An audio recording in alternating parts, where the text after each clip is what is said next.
Throughout my first, second and third rains retreat, the level of calm in the mind progressed steadily. As each year ended, I was able to look back on it and notice the level of calm had increased.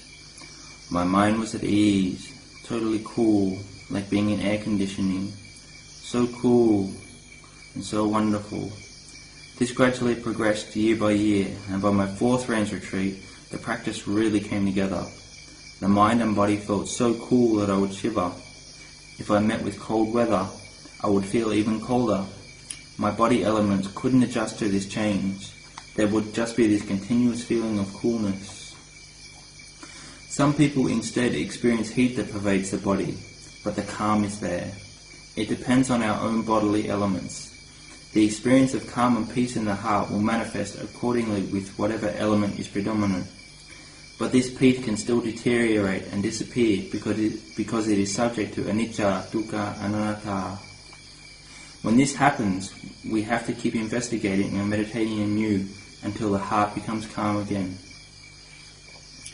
After we reattain calm within the heart, the practice starts to get even better. It's like the mind has more strength and meditation starts to get more fun. However, when there are sensory impingements coming in, if we can't contemplate them clearly, then it becomes too much suffering to bear. Severe suffering within the heart.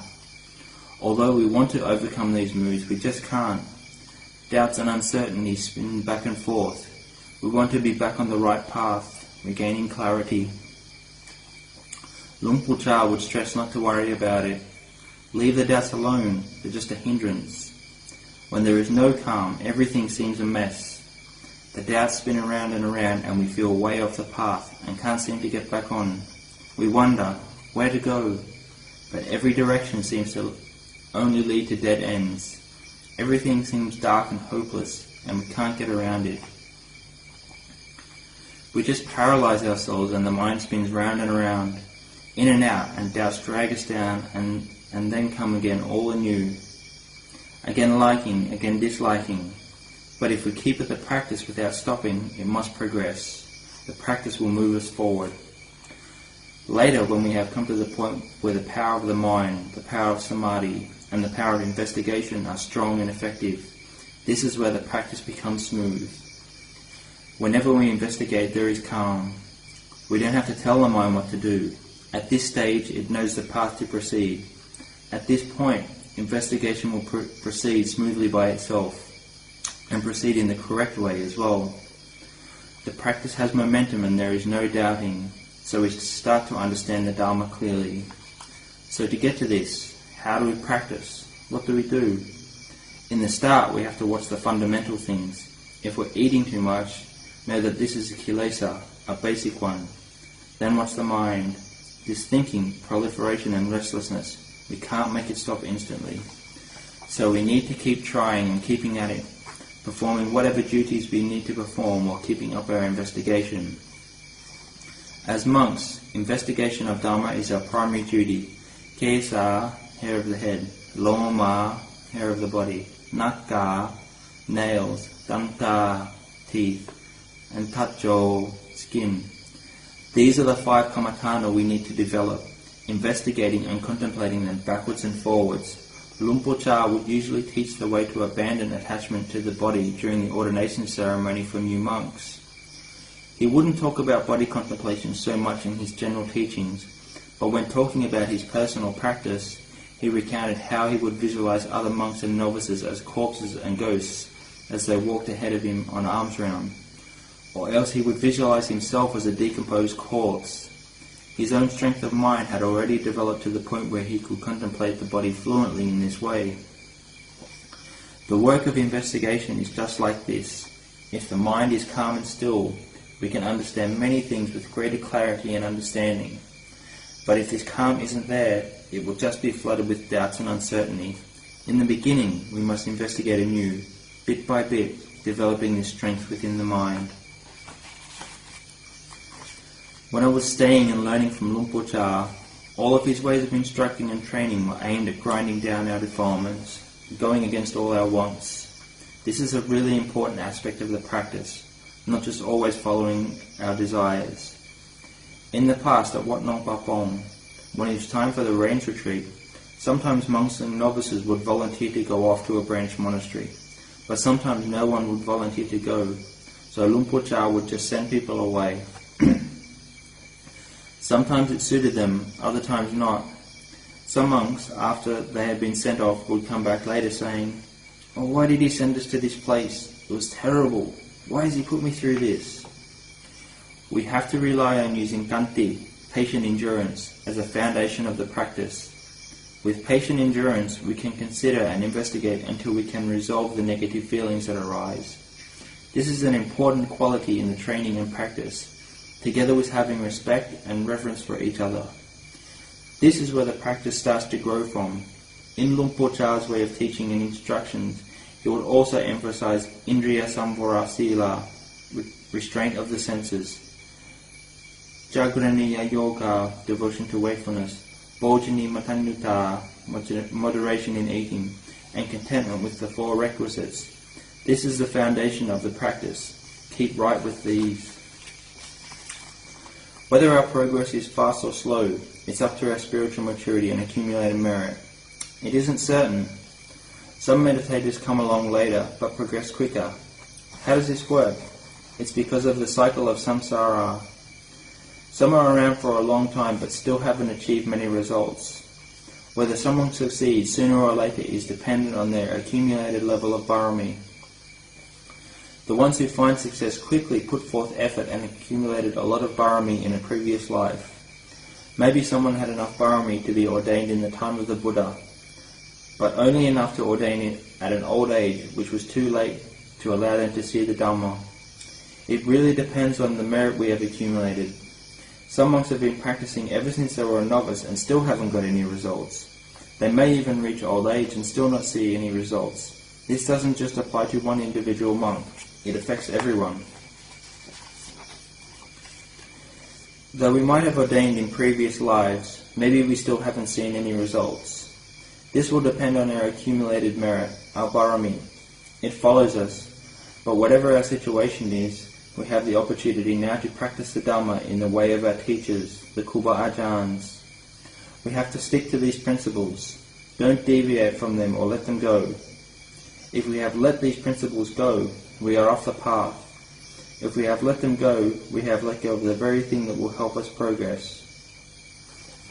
Many different monasteries teach this correct path, the way of contemplation. Certain Meichi's meditation center also teach the same path. Keeping sati watching over the body, watching over feelings, the mind and mind objects, right within the Satipatthana. If we watch right here, probe at this, we can understand and see the Dhamma. Keep practicing along the principles of the Vinaya, the monastic disciplinary code. These principles give us a meaning for correctness, uprightness and grandeur. It is the way to make our conduct beautiful. This is the way that will lead us to further progress. In a certain lineage, the teacher will teach the way to develop things like manomaya iti, creating mind-made bodies with the power of mind and other psychic powers. They are real, but exist within the field of the abhinyas. Practicing for psychic powers requires the development of abhinya, for which we need a high level of barami. But these terrors only use their psychic powers to attract people to the Buddha's teachings, to pull them in by getting them interested, because we all like psychic powers, special kinds of mental tricks. They really pull us in and attract us. First, they get people's attentions with their psychic powers. Then they explain that if we practice the way they teach, then we can develop these powers too. That's it. Hooked. I want to practice in this way. They explain that if we want these powers, first we have to develop sila, then we will see them. But when we try it, they still don't come. These powers still haven't come about, so the teacher says because we don't have vipassana, we need to develop vipassana. Then we quickly notice, hey, I still haven't developed these psychic powers. So the teacher tells us we have no samadhi. If we still haven't developed them, they tell us because our sila isn't pure enough. So it's back to the start. It all comes back to the basic principles of sila, samadhi and panya. Just like that. The way of attracting people through psychic powers is just a different way to teach the same principles by using a means of getting people interested first and developing faith. Some monks, though they may have abhinyas themselves, don't speak of it because they incline to teach by way of reason and investigation using panya. Lumpo-cha exemplified this style, teaching and advising with his own knowledge and experience of the practice, knowing the ways of progress and the ways of decline. There was once a monk who stared at the sun as his kasina meditation object until he gained supernormal psychic powers, like being able to read others' minds. But later he fell into delusion. He just lost the way. He could sit all night without nodding off, but he still fell into delusion. He later disrobed and went crazy. Lumpo-cha wouldn't allow his monks to get into this sort of playing with kasinas. Though there were a few monks who still did use the sun as their kasina meditation object, despite Lumpo-cha's objection. In general, he wouldn't have any of this, because he knew the correct and important aspects of the practice. Lumpo-cha would try to pull them back onto the right path. He knew that most of the monks that get into kasinas fall into the same trap. They stray from the path. With the training of the mind, sometimes we find it really difficult. We find that it's too hard and burdensome. If we haven't got enough barami, yes, it is difficult and burdensome. If we have enough barami though, it isn't hard at all. Whichever way it is, we need to patiently keep at it following the principles of practice laid out by our elders, such as Lumpo Man and Lumpo-cha. These great monks and many others travel on the path that leads all the way to arahantship. This path is based on making the mind peaceful, then moving into investigation within the framework of the body, or else using the investigation of the body to make the mind peaceful. Some monks go straight to looking at the mind. They skip over and don't investigate the body at all. They just watch mental feelings and thoughts. If we really watch over the mind with sati, it has to stop thinking. We need to be able to stop it. If we really focus and watch right at the mind, then the thinking has to stop. Watching with unwavering attention, focused on the mind, we see the thoughts arise and pass. Eventually they will stop.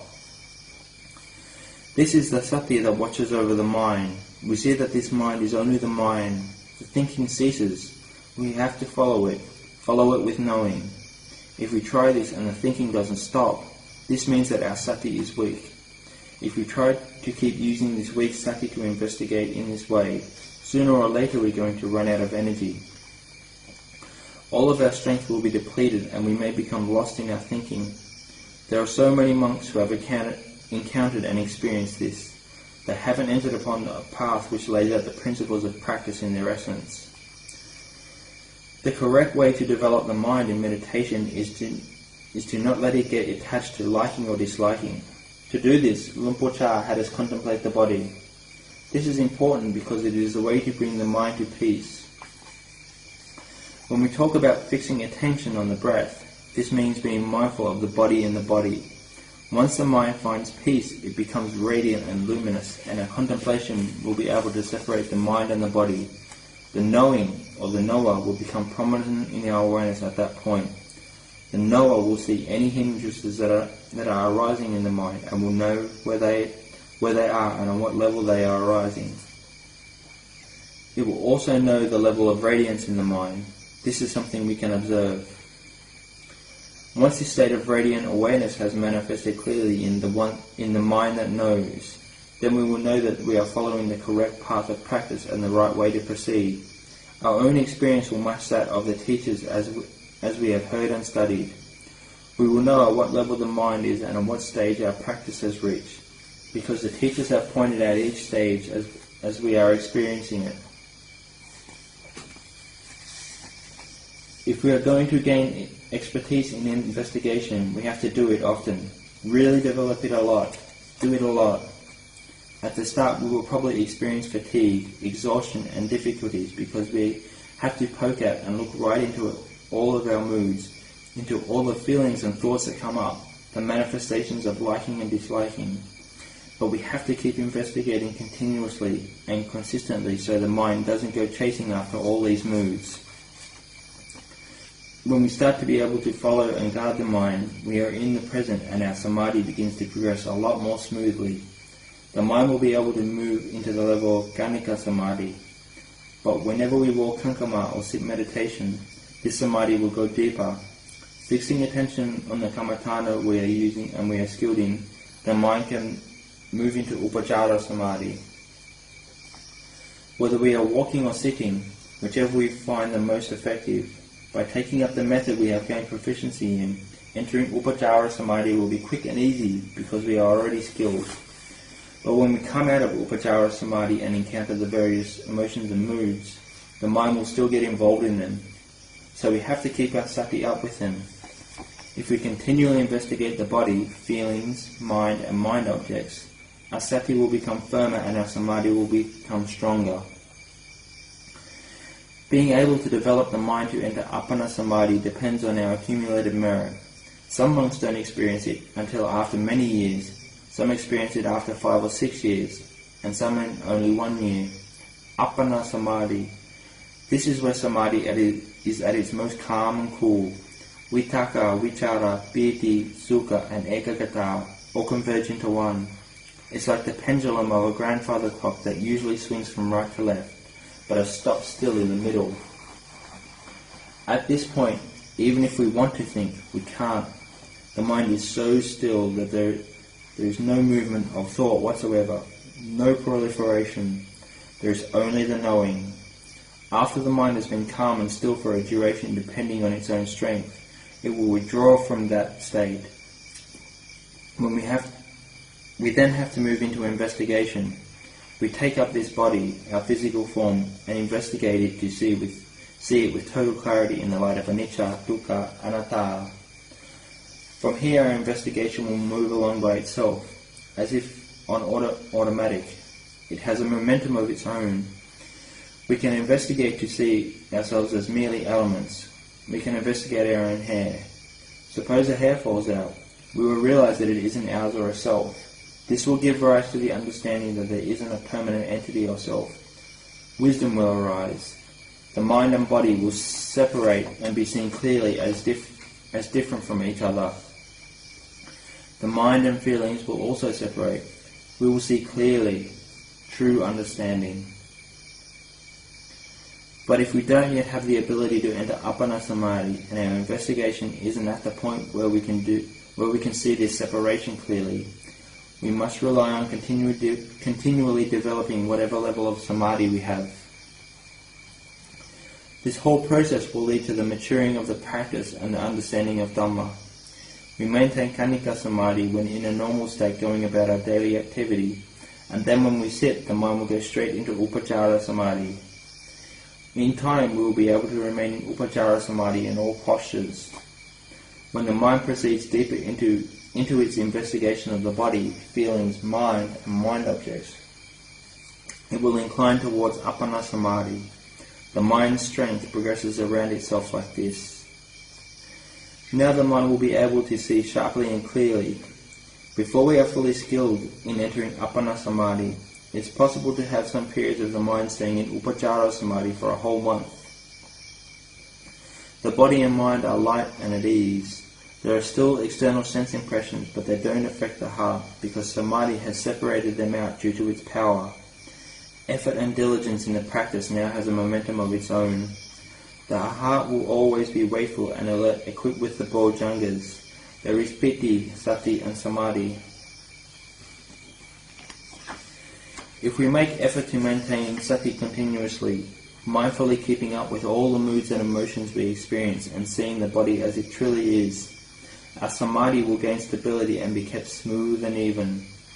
Without having to do or control anything, our meditation moves along smoothly by itself. The mind remains in the state of upajjhara samadhi. This is the result of the continuous development of our practice, investigating until we understand and see clearly into the Dhamma, until there are no more doubts.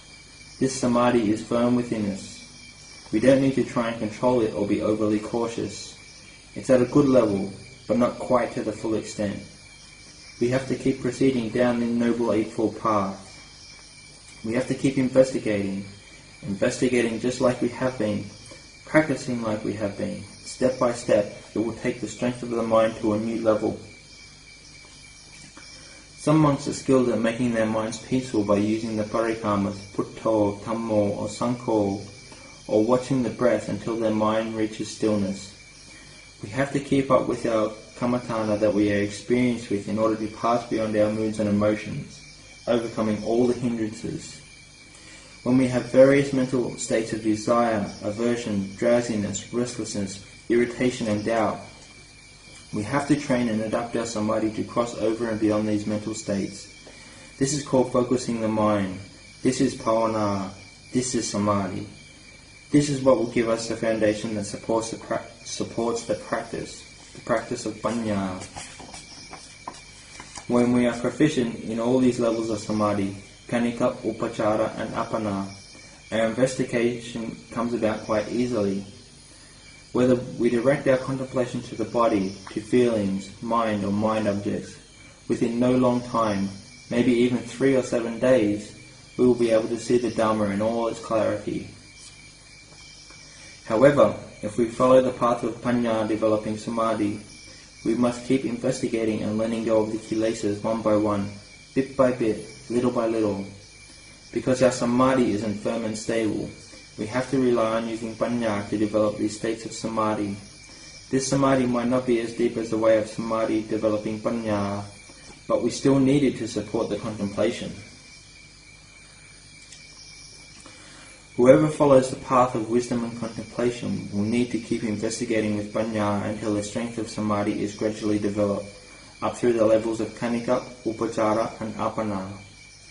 The understanding of Dhamma will then arrive at full clarity. Ultimately, whoever develops samadhi needs to get to the level of apana. If samadhi hasn't yet reached maturity, it will be impossible to see the Dhamma clearly. Here, paññā and samadhi should be operating in balance and harmony with one another. We can use either of the two ways of practice, paññā developing samadhi or samadhi developing paññā. Whichever way works, this is the way to progress along, the magga of sila, samadhi and paññā. If we have a lot of work and duties, practicing samadhi by making the heart at one by using a meditation word or with the breath may be difficult. Knowing that it's hard, we need to firmly set sati to the task of guarding over the heart and bringing it to calm. If we are going to practice samadhi in this way, we need to keep buddho constantly within us. Whether we are standing, sitting, walking, lying down, or whatever else we may be doing, we have to keep the meditation word buddho always in the heart. If we are eating, we have to be thinking buddho so that the heart is at one with it. If the heart is always with buddho until it is the only object within, we can then prevent all the impressions from outside from entering and disturbing it. But if we are keeping an eye on the mind, that is to say, recognizing our thinking, proliferation and restlessness, though there is some level of knowing, the sati is still too weak to be able to keep the mind in check. So we must bring up buddho.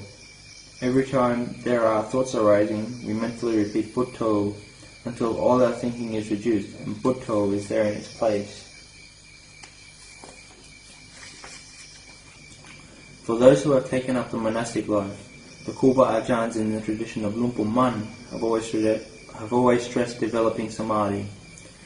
When we have no involvement in work projects, then there is the opportunity in the forests and mountains to develop the heart to deeper levels. But if we do have a lot of responsibilities and duties, then we really have to watch over the heart with wisdom. Sometimes we have to rely on contemplation first to bring the heart to calm, but sometimes just by focusing on our parikrama or on the breath, it becomes calm and quiet. Whatever the case is, these two methods can be used accordingly or alternated at different times.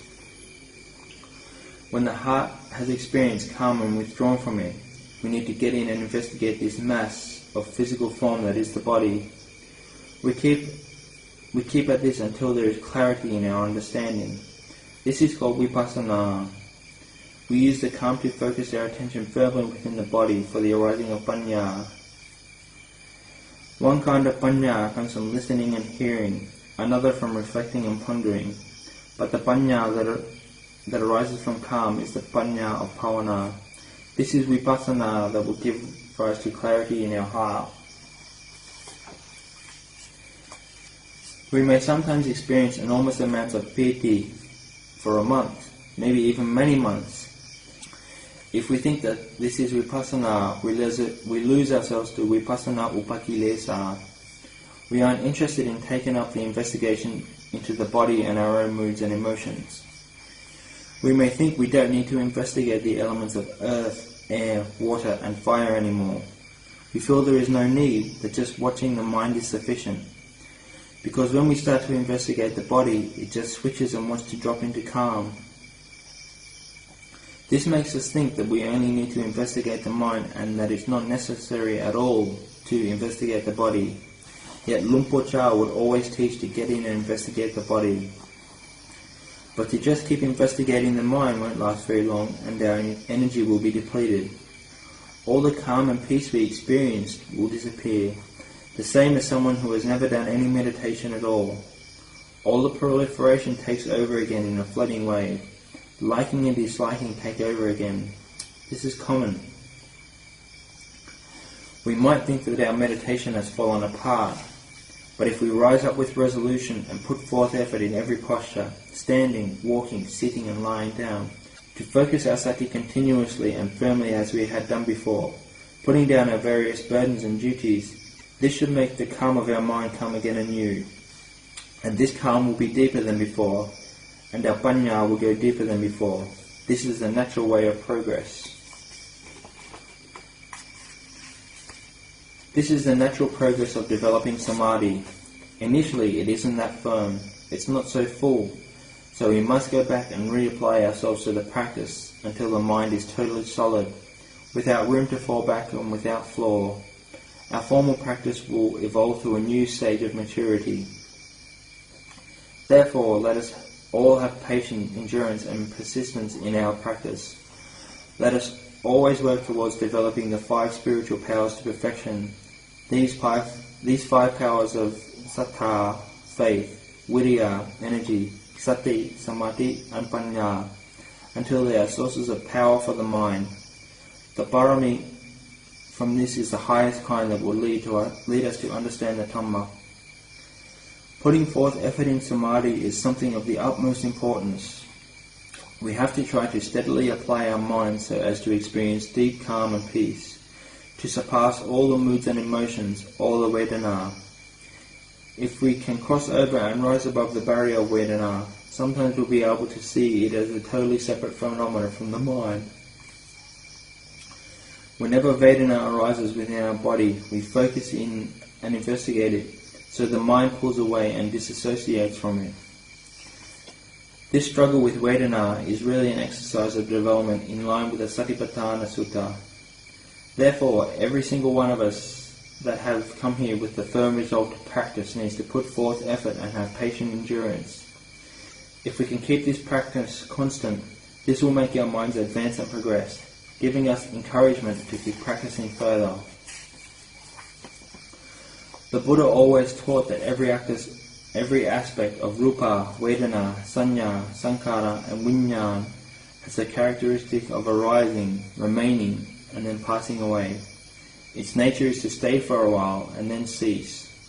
All rupa and nama are only conditions that arise, remain and then pass away. Yet because our sati can't keep up and recognize this, we go grasping at the rupa, believing it to be ours. We grasp at the vedana as ours, all the feelings that arise. We grasp at sanya, all our memories and perceptions that seem to be our own. We grasp and take as self the sankharas, the various thought formation. We grasp as ours all the viññāṇa, the various sense impressions. These all occur so quickly that our sati can't keep up and understand that none of these are actually ours. In reality, they all have the characteristic to simply arise and pass away. All the pleasant feelings we have previously experienced, where are they now? If they were ours, where are they now? Those pleasant feelings arose, persisted, and then passed away. All the painful feelings that we have ever experienced likewise only ever arose, persisted, and then passed away. All the feelings have passed. All the sukha and dukkha vedana that we have experienced in the present only ever arises and passes away in the present. But at this point, maybe sanya will arise and we will remember and identify with it.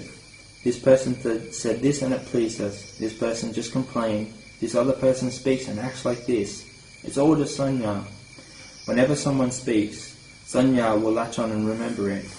But this sanya of speech isn't anyone's self. In truth, it's anicca, dukkha, anatta. But if our sati doesn't know this, we will just go grasping and taking on all this sanya as ours. Then we will go on proliferating about it. It's simply the nature of sankharas, whether good or bad, to proliferate. Along with all this vinyan, constantly arising and ceasing. If we pull apart the whole process, they are just piles of rupa or piles of nama. For example, vinyan, we sense that we see, but this sensation of seeing, if there is no light, will it occur? What if we are blind? Or if we are deaf, will we hear the sounds around us? Will we experience them? If we are deaf, but there is a sound there, we aren't going to hear it. The nerves in the ear don't even work. So this thinking that we are hearing, it comes from a functioning nerve system in the ear. When the sound comes in contact with the nerve system, this gives rise to hearing. So the sensation of hearing, the mind knows that it's hearing a sound, but our wisdom can't keep up with it.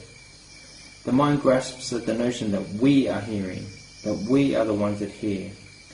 When the sensation of hearing occurs, we still identify with it as ourselves, it will have liking and disliking arising along with it. This further perpetuates delusion. This is avijja, blinding darkness. The resulting delusion conditions karma formation and feeds the process that gives rise to tanha, or craving, and kilesa. This is the cause of all suffering, paticca samuppada, happening right in the present moment, arising in a single mind moment. This is the process that leads on to suffering. This is becoming and birth occurring in every single mind moment.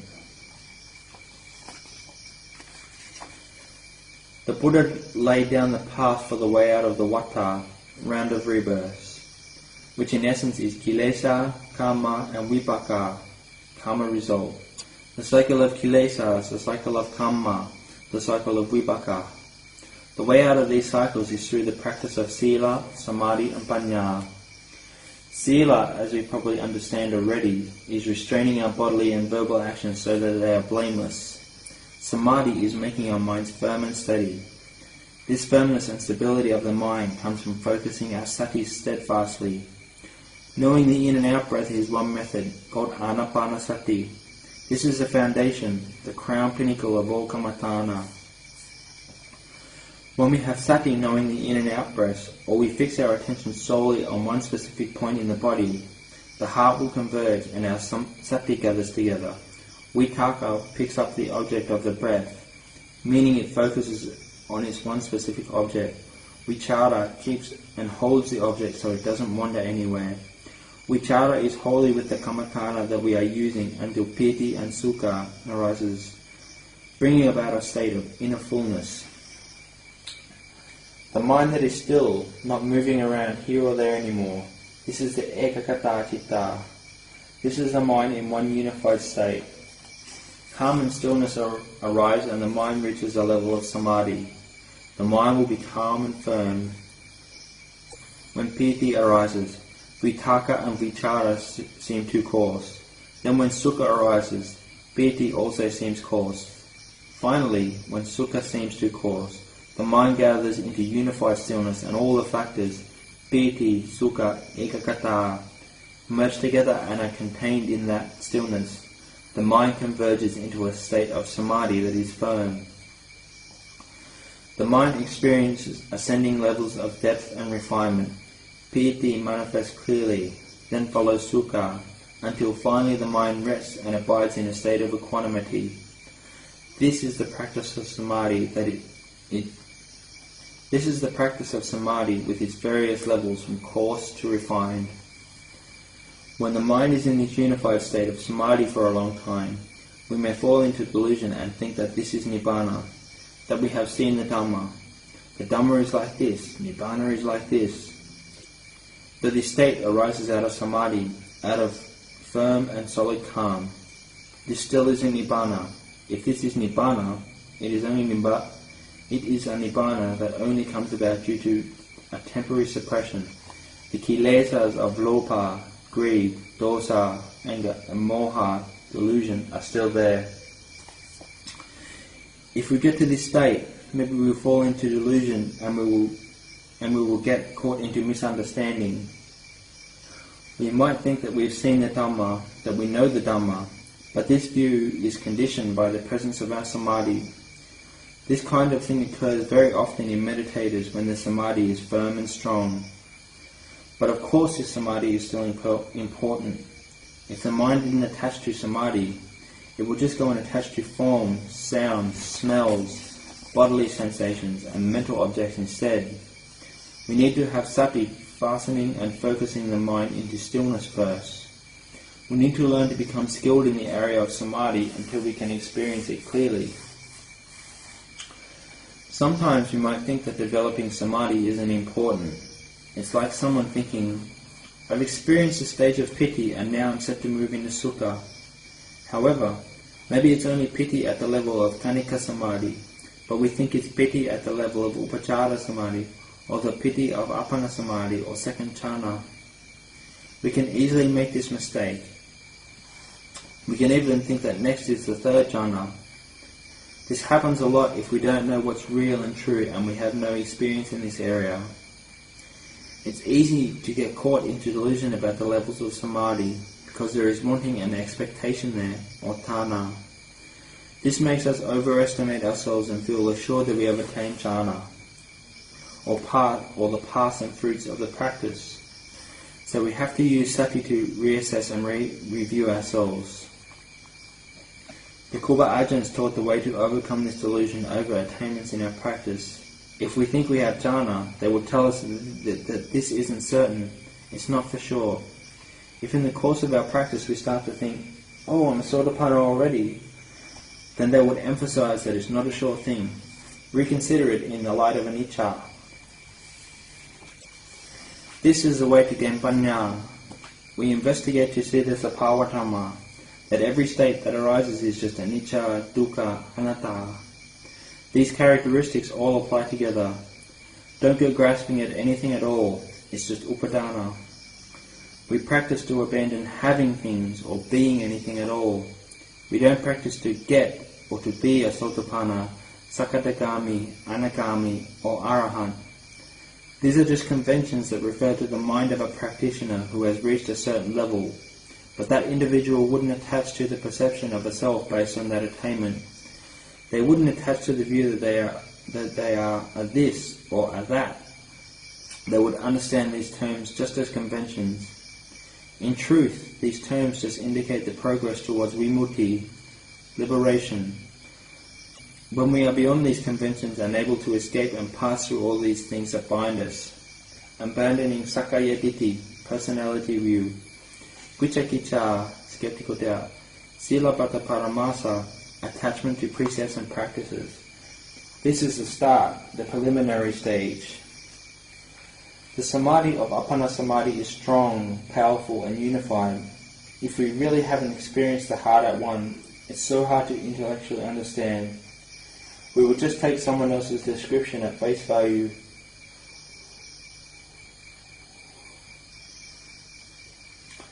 At the stage of my own practice where I started to experience some piti, I had the expectation that after I had attained piti, sukha was coming up next.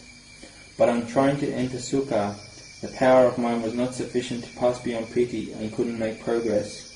Without even realizing it, sati wasn't gathering anymore and was gradually getting weaker. It had become so weak now that even piti couldn't be accessed.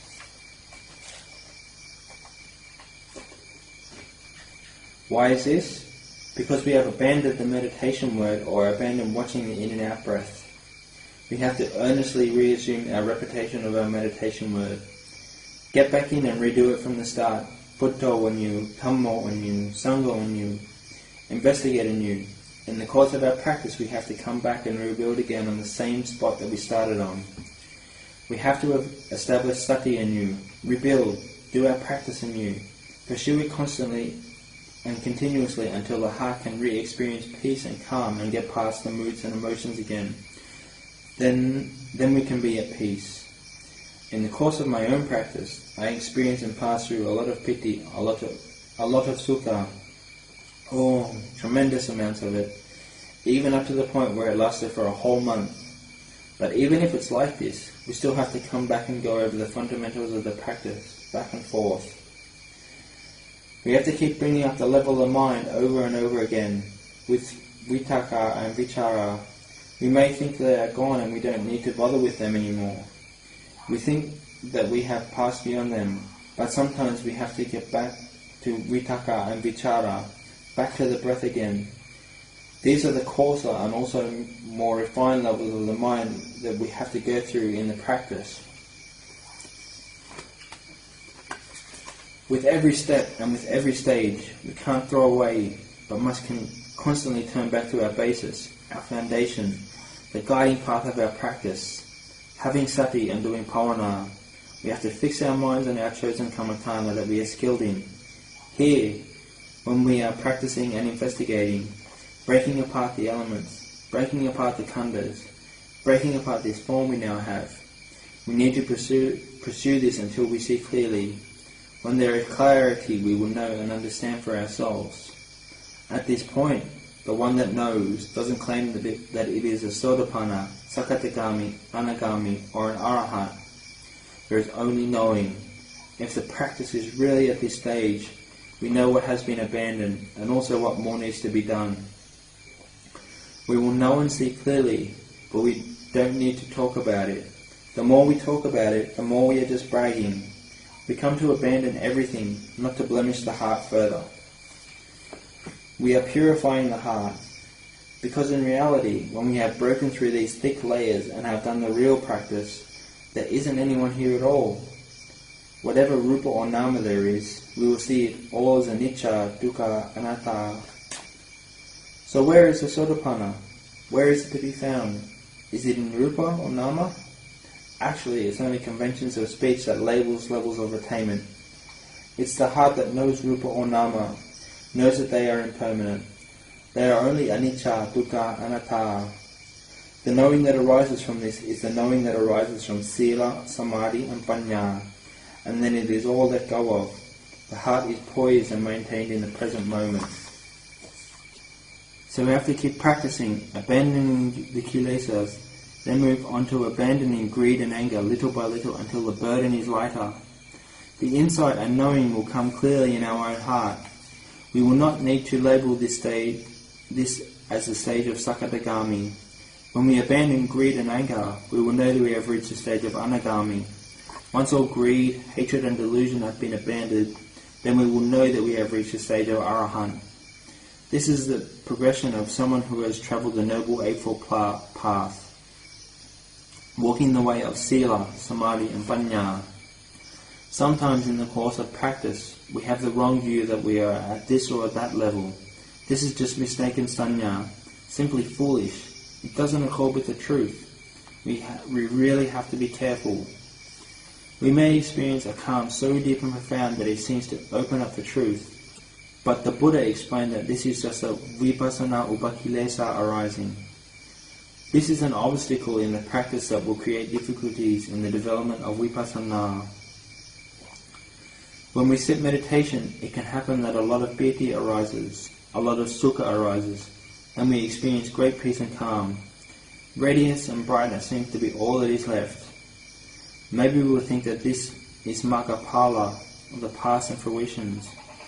We have to be careful and have sati and panya watching over our experience. Lumpur Cha always pointed out that it is anicca. It's only anicca. He taught not to be fooled by this.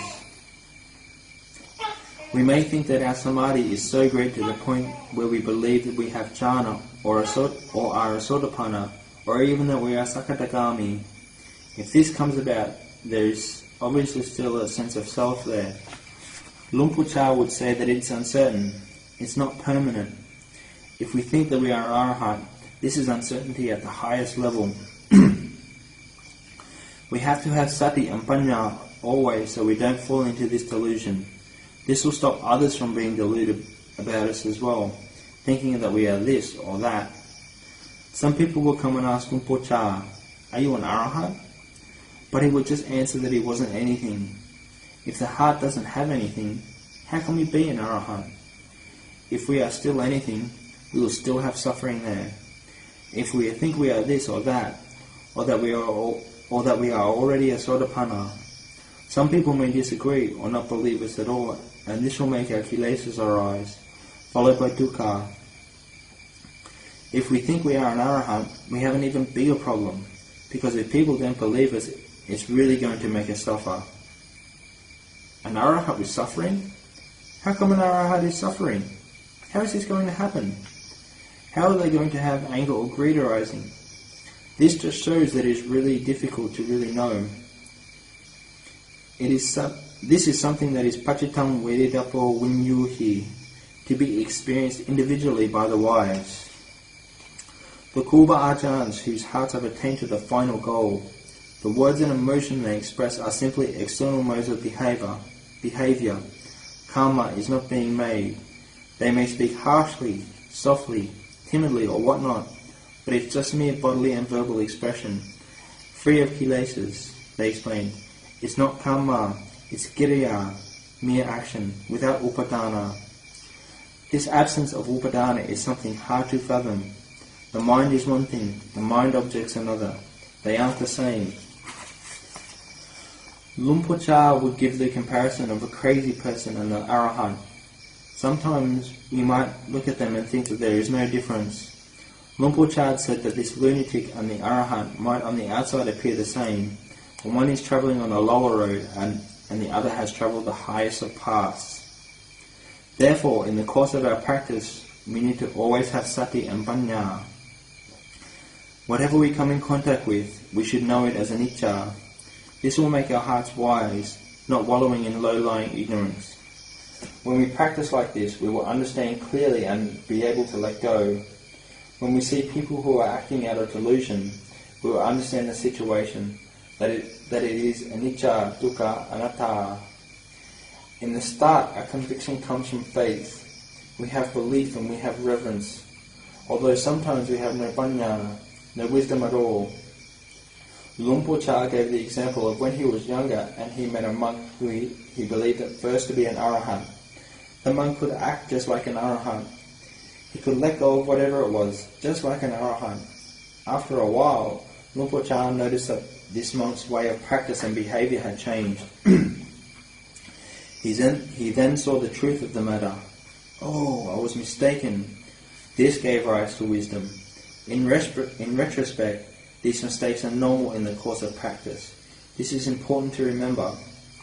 Whether a practitioner is living near or far from a Kuba Ajahn, above all else, we have to keep close to the Buddha. Close, meaning that we have to keep close to the reality of anicca. Anicca has to be embedded within our hearts always. With anicca there right in our hearts, this supports and helps sustain us whenever any kinds of thoughts or feelings come up, good or bad. Sometimes we don't like a certain person or another person we like a lot. Well, it's anicca. A certain kind of food that we find delicious. This again is anicca. If we eat all the time, pretty soon we are going to get bored of it. This is just the nature of these things. It's not certain. All the thoughts and feelings we experience, it's all anicca. If we are investigating like this, it shows we have panya. If we can't keep up with these thoughts and feelings, we will go grasping at the five khandhas. This is upadana that gives rise to all the suffering in our hearts. For a practitioner, samadhi is important. Sometimes you might think, I've been practicing for a while now, samadhi isn't that important. I really don't need it. I'll just develop panya. I only need panya to finally reach the highest goal. But if we only try to develop panya, in the end we will be without it. The Buddha taught Samadhi paribhavita panya mahapala hoti mahanisanisa. The benefit of Samadhi is that it is the direct cause for the arising of Panya. If Samadhi isn't firm and stable, the Panya of a deep and profound nature won't arise in full clarity. Though Panya may arise from listening and hearing, Suttamaya Panya, or from intellectualizing and thinking, Chintamaya Panya, Pavanamaya Panya still hasn't arisen. Pavanamaya Panya is the Panya that comes about through our practice, from our Pavana of making the mind quiet. True Pavana can only arise from a heart which is still and serene. When we support and aid our mind by making it peaceful, the Dhamma can naturally arise for us to see and investigate. This gives rise to Panya. If we have tendencies to be angry or moody at certain people, or we have things we are afraid of, they will pass and fall away. If we look at these tendencies and investigate them, we will be able to let go of them. In the periods we are investigating like this, we have to rely on Samadhi as our foothold and foundation. If there is no Samadhi, the Panya that arises from Bhavana can't come about. This is something that is assured. Looking after our sila well, this will be the cause for the arising of Samadhi. Samadhi that it has been developed well will be the cause for the arising of Panya, and the Panya that has been developed well will give rise to Vimutti. This is the freedom from Upadana, grasping at all the various mental states which is the cause of all suffering. Lumpocha taught us to see things in the light of Panya. This means to investigate in the present, to abandon Upadana in the present, to abandon wrong views in the present. This gives us right view in the present. The heart won't have any dukkha, only freedom and emptiness. The abandoning of greed, hatred and delusion gives rise to this emptiness. Only the pure, radiant heart remains. Practitioners, having gained experience, may grasp at some aspects of their practice and take them to be Magga or Phala. But what is important here is to maintain the investigation of anicca, dukkha, anatta within the heart. Whatever we feel anything about, it's never certain or lasting. Leave it aside. When we hear or listen to anything, we must have sati and panya. Consider it deeply, but don't yet believe it. Keep practicing until the results are seen. This is the way of the wise, like the Venerable Sariputta, chief disciple of the Buddha, endowed with great sati and panya. Within the practice of bhavana, we have to look at the heart and see how we are feeling and reacting. Is there liking? Is there disliking? If we don't get what we want or wish, how do we feel? This is where we need to investigate. When we contemplate these mental movements, Lumpocha said that this is the path. But if we are going to abandon all these mental states and be able to investigate this liking and disliking, the heart has to be calm first. I can't stress this enough. It has to be at peace.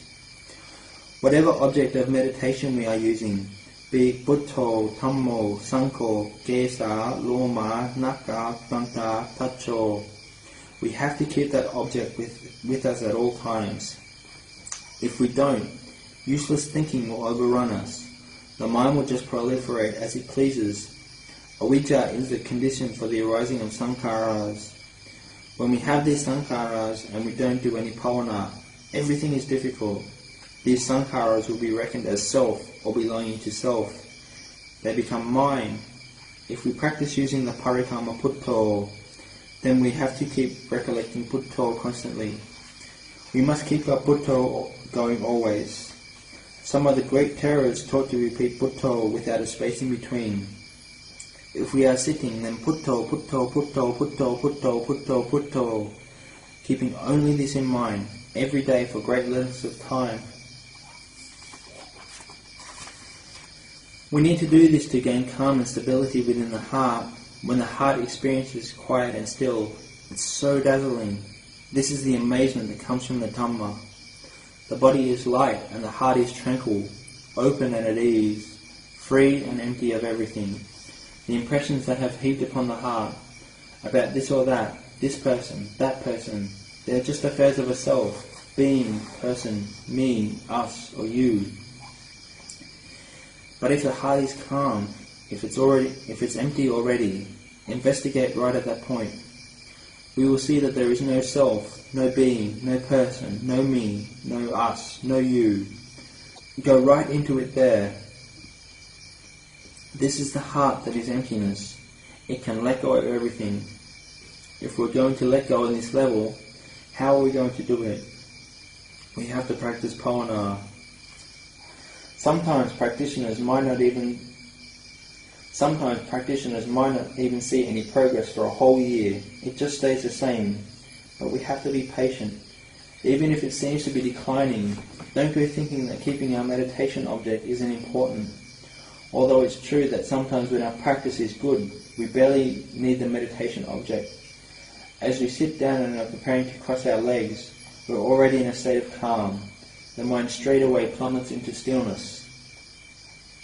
We only watch the breath for a short moment, and in a flash, the mind falls into calm. We may even think that it will always be like this, that it will always be still. If we have enough barami, then it can be like this. But if our barami isn't full, the calm that we have experienced will start to fall and pull away. It falls away until it seems like we have never done any practice at all. It has just disappeared. The mind is confused and scattered like it was before. We don't see the danger of all the sights, tastes, sounds, smells and bodily sensations. All the pleasure associated with them comes back again. We've got to start anew, to get into our meditation object again. Continuously we work to raise the mind with our meditation object. Raise the mind until it's calm again, until there is piti, until there is sukha, until the mind is calm and quiet. We have to rely on the meditation object as our refuge to help us. I can't stress how important using a meditation object is. It makes the heart still and quiet, and when this calm comes about, what are we going to do? Investigate. Investigate continuously, seeing anicca, dukkha, anatta, all throughout the body. Luang Por Chah would emphasize that we have to get out and walk kankama, sit meditation, recollect and investigate kesa, loma, nakka, danta, tacho. This is what will make us happy and content. If we don't get in and investigate, what will our lives be like? We'll be distressed. Why is that? When liking arises, all different sorts of substances flood the body. Like hormones rushing up and overflowing the brain, it influences our behavior. This is the natural way of the world and of our physical bodies. We have to fight these natural tendencies. Rise above them. Keep watching over them by investigating always. The heart will then be at peace. I ask that everyone be intent on the practice of Asubha Kamatan. If someone has the tendency of leaning towards Panya, probe, question, inquire, and find the cause and effect, this can make the mind quiet and drop into calm. Use your sati, use your Panya. Look inside the body and see it as merely elements. See it as anicca, dukkha, anatta. Make it peaceful. Look at all the moods, emotions and feelings of the body and of the mind. Whether sukha or dukkha, they're all anicca, dukkha, anatta. Any sleepiness that arises, see it as Dhamma. When it is there, it has to pass away. It doesn't belong to anyone or have any abiding self. This is the Dhamma. Whatever arises, thoroughly investigate it and frequently examine it. Diligently train and practice a lot. The sila that is kept well will be the cause for the arising of samadhi. The good fruits from our development of samadhi will be the cause for the arising of panya. And the panya we have developed well will give rise to the knowledge of release. This is the practice developed step by step. So the practice of dana, sila and pāvana is the way that will lead us out of all dukkha. Panya will arise out of pāvana and will lead us to peace in the heart. If our dana still isn't well established, our sila isn't perfect, and our samadhi isn't firm, our panya won't come about. If we think, hey, I've done so much samadhi practice, why haven't I seen any results? We've got to take a look at ourselves. How is our sila? Are we Are we restrained in our bodily and verbal actions? When we have this base well established, then we have to train the mind. The Kuba Ajahns taught to stick with our Kammatthana. Look at that! They didn't teach anything extravagant. They taught, stick with Buddho. But when we use Buddho, we don't stay with it. We're only with it for a moment and then the mind takes off. So we think, oh, Buddho doesn't suit my character. This is because we aren't really staying with it. Naturally, it creates all sorts of doubts. This Kammatthana doesn't suit me. Maybe this isn't the path at all. I haven't even experienced any karma yet. I think I'll try something else. We can switch to another Kammatthana, but we have to use something that will make the mind quiet, like frequently recollecting death. Contemplate it a lot. When we come into the world, we also bring along old age, sickness and death. We all have to die. No one can escape it. Constantly contemplate Marananusati. Thinking about all those big, tall skyscrapers full of busy people these days. Are any of them aware that they will die? Nobody's thinking about it. Our lives have to end with death. Nothing is certain. We all have to die. This isn't just something that happens to other people. When a close relative or friend passes away, then we should see it with a wise sadness. This is panya, but it's not the same as one who is cold-hearted and feels nothing. It's not that once we abandon upadana, there is nothing left at all and the mind becomes dried up and cold to experiences. Nibbana isn't like that. Nibbana, by definition, must be the highest, most exalted state. How is it that Nibbana is the highest happiness? Nibbanam paranam vadita buddha. Nibbana is the supreme Dhamma, say all the Buddhas. A happiness above all others. It's a happiness that has not a drop of suffering mixed in with it at all, and it won't decline and fade back into a state of suffering. It's the only permanent happiness. Would you like that? It's something that is truly permanent and lasting. A happiness that never changes. But this happiness has no owner. We could say that we experience this happiness, yet we don't attach or identify with it as our own. It isn't happiness like on the Lokiya, worldly level. It's Lokutara, world transcendent. It's Nivami Sukha. It is a happiness independent of material things or sensual desires. It's a happiness that doesn't change. It's amata, undying, deathless. And this is the taste of the Dhamma, supreme over all of the tastes.